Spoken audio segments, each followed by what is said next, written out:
మీరు మరీ చిలిపి. పెళ్ళానికి ఎవరైనా కన్ను కొడతారా?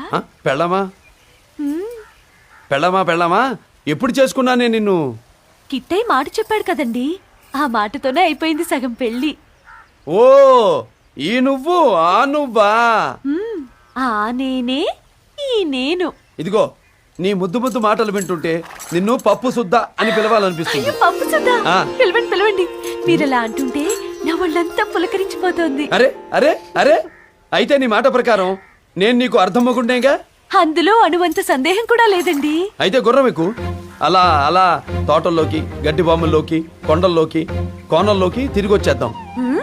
ఆ 3 ముళ్ళు వేశాక పూర్తి మొగుడయ్యాక మీ ముచ్చట్లన్నీ తీరుస్తాలేండి. ఓ సిని, ఎన్ని వంకర్లు తిరుగుతున్నావే. ఆ 3 ముళ్ళు అన్న ముక్క వదిలేసి ఇంకో మాట చెప్పు. మన జాతకంలో అది రాసిలేదు. మీరు మరీ చిలిపి.